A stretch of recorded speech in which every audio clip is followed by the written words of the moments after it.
Hello, আসসালামু আলাইকুম বন্ধুরা, শুভ দুপুর। কেমন আছেন সবাই? আশা করি সবাই ভালো আছেন। আজকে দুপুরে রান্না করার জন্য সব কিছু রেডি করে নিচ্ছিলাম। তো এখানে করলার বিচিগুলো আমি আগেই ফেলে দিয়েছি, কারণ হচ্ছে আমার হাজব্যান্ড খাবারে করলার বিচি পছন্দ করে না, তাই আগে থেকে আমি চাকু দিয়ে করলার বিচিগুলো ফেলে দিয়েছি। ফেলে দিয়ে আমি করলা কাটবো চিন্তা করছিলাম। প্রতিদিন তো আসলে কিছু না কিছু ভিডিও করতে হয় আমাদের, দেখা যায় যে ভিডিও ছাড়া চলে না। তো প্রতিদিন যেই কাজগুলো করি সেই কাজগুলোকে একটু ভিডিও করি যদি, তাহলে হয়তো বা এগিয়ে যাব, সেই চিন্তা করি। যে কাজগুলো করছি এখন থেকে সেগুলোকেই আসলে কন্টিনিউ ভিডিও করব, এই চিন্তা করছিলাম।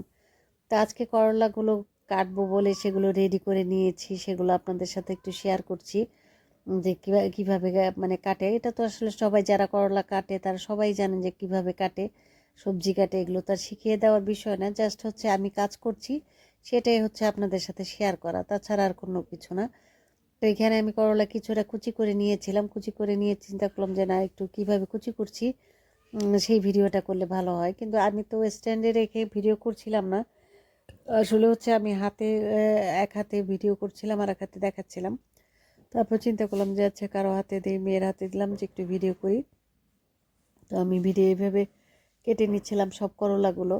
তো কাটতে কাটতে অনেক সময় হয় কি যে মনে হয় যে আচ্ছা একটু দেখি, একটু সাজিয়ে গুছিয়ে নেই, একটু খেলা করি ছোটোবেলার মতো। যেমন ওই যে বনভোজন খেলতে গেলে আমরা করতাম কি, বিভিন্ন জিনিসপত্র ওইভাবে সাজিয়ে নিতাম, একটু মজা করতাম, একটু খেলতাম। তা আজকেও আমার সেই জিনিসগুলোই মনে পড়ছিল যে করলাগুলো সাজিয়ে কাটলে কেমন হয়। তো সেগুলো দিয়ে একটু ডিজাইন করতে গিয়েছিলাম। করলার চারপাশে এভাবে সাজিয়ে নিয়ে দেখেন খুব সুন্দর একটা ডিজাইন হয়। আসলে ওইটা হচ্ছে কি একটা মনের আনন্দ, মনের খোরাক বলতে গেলে, মনের সৌন্দর্য প্রকাশ করা। এইভাবে আমি সাজিয়ে নিয়েছি, দেখেন কত সুন্দর লাগছে, মানে ভালো লাগছিল। আর সবুজ প্রকৃতি যেমন ভালো লাগে, সবুজ শাকসবজিও কিন্তু তেমনি ভালো লাগে।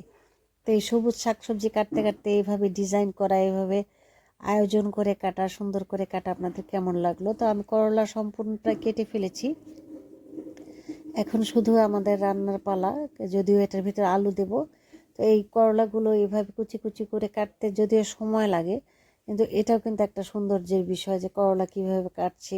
সবজি কাটা, আমরা যখন মাছের জন্য কাটি তখন কিন্তু একরকম করে কাটি, ভাজির জন্য কাটলে একরকম করে কাটি, মাংসের জন্য কাটলে আর এক রকম করে কাটি। এটা হচ্ছে যারা গৃহিণী, যারা সবজি টবজি কাটাকাটি করে তারা জানে যে এক একজনের এক একটার এক এক রকম করে কাটতে হয়। কখনো মাছের সাইজটা মাংসে দেওয়া যায় না, আবার মাংসেরটা মাছে দেওয়া যায় না, ভালো লাগে না। আসলে দেখার বিষয় যে আমি এত বড় বড় গাম্বুস টুকরা দিলাম, সেটা হলো গরুর মাংসের জন্য, কিন্তু অরিজিনালি আমরা ওইভাবে খাই না।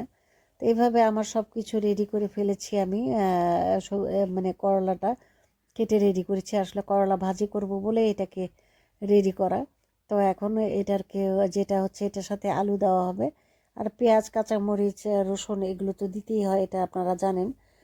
আমি কিন্তু করলা ভাজিতে চিংড়ি মাছও দিই, আর আদা বাটাও দিই। আপনারা দেন কিনা আমি জানি না।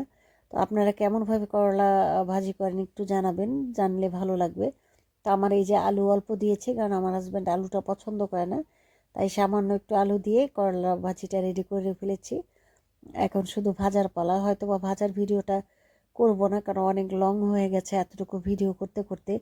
ভিডিওটা যদি আপনাদের সবার ভালো লেগে থাকে, লাইক কমেন্ট শেয়ার করে অবশ্যই পাশে থাকবেন। আপনাদের সবার জন্য শুভেচ্ছা ও শুভকামনা রইল। ভালো থাকবেন সবাই। খোদা হাফেজ।